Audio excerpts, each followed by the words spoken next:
Mother, I bring you fresh prey. You are so kind to me, daughters. Now, let's take a look at him. Well, Ethan Winters. You escaped my little brother's idiot games, did you? Let's see how special.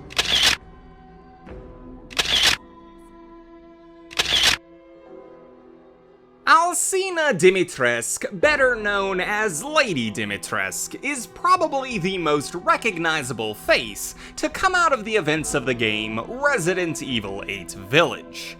A colossus of a woman with a hereditary need to feast on the blood of others, Alcina Dimitrescu makes up 1/4 of Mother Miranda's 4 lords, and is one of the most dominant in the organization, certainly seeing herself as such.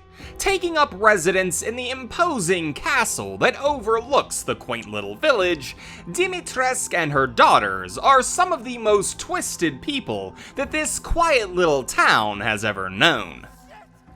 Like I'd let you get away. You'll be sliced to ribbons before you ever see your child. The story of Alcina Dimitrescu as we know it begins with her family, and their station in an isolated village somewhere in Eastern Europe. While the details of the Dimitrescu's lineage in the region is a bit foggy, it would seem that their bloodline can be traced back to an ancient ancestor of Alcina's named Cesari, one of the legendary founders of said village. In association with houses Moreau, Beneviento, and Heisenberg, Alcina's ancestor would establish this desolate community, and under their watchful eyes, it would prosper.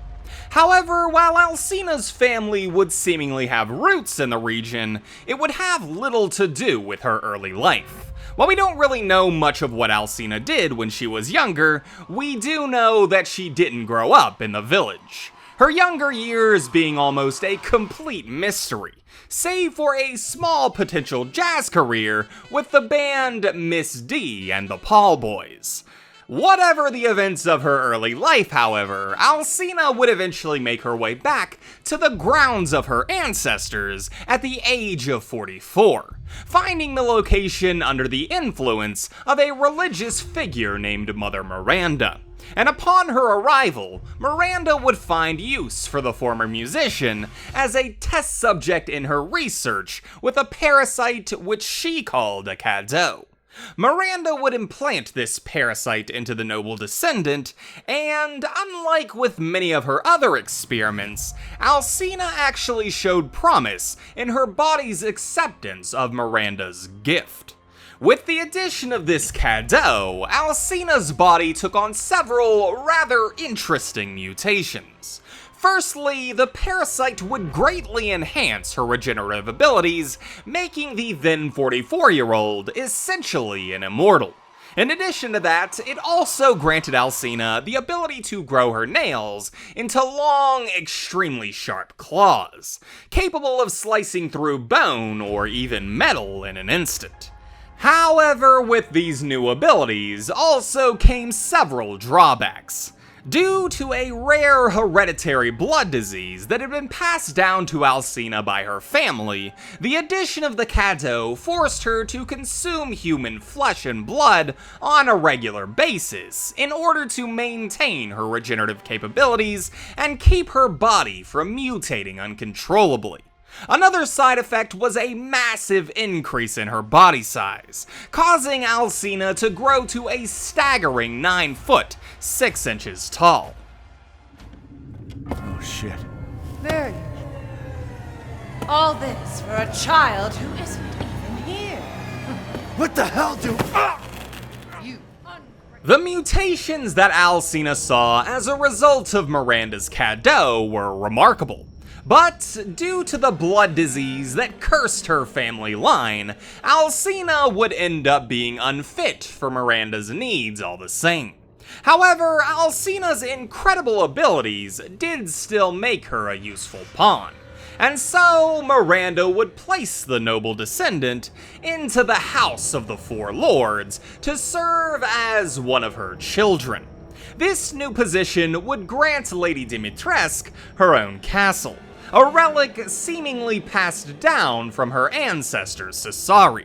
Alcina would relish this new position in the village. Being such a powerful figure suited her desires perfectly, and she would eventually take up her ancestor's trade of winemaking, her best vintage being called Sanguinis Virginis, meaning maiden's blood. During her vampiric rule, Alcina would become arguably the most wicked of all the four lords in the village.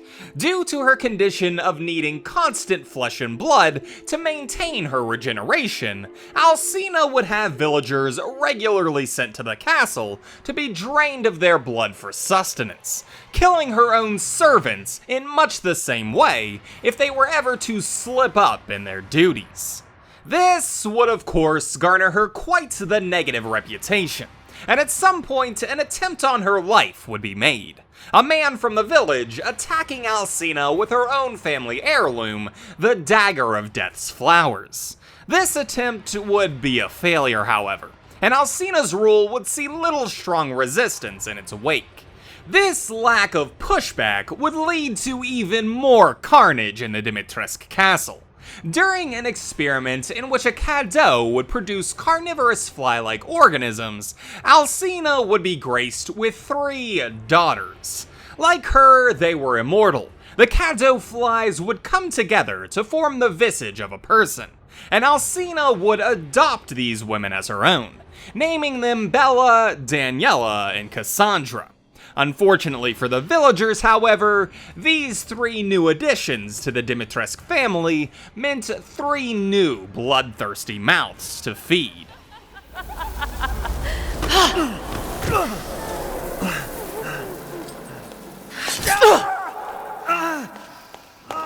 Man blood. In her power over the fates of the common folks of the village, Alcina would find new purpose. She loved being the person of status that her bloodline and her cadeau affinity had allowed her to become. She thought of herself as Mother Miranda's chosen child, the most loved of all the four lords, going so far as to see the others as her lessers, detesting to be seen as their equal, especially when it came to Karl Heisenberg, her uncultured so-called brother. However, despite her revulsion to this family, she was still entirely devoted to Mother Miranda, and would follow any instruction she would give. So, when the orders came down to keep a flask containing part of a crystallized child, Alcina obeyed. And when the child's father came in search of his daughter, and Miranda gave Heisenberg the task of disposing of him, Alcina obeyed. But as Heisenberg failed and the task fell to her, she reveled in his failure, until the father proved to be more than a match for her power as well. Alcina Dimitrescu is a complex character with a long and storied history told over her abnormally long lifetime. A musician, a winemaker, a lord, a mother, Alcina has taken large amounts of pride in her roles and stepped on anyone she needed to maintain those positions.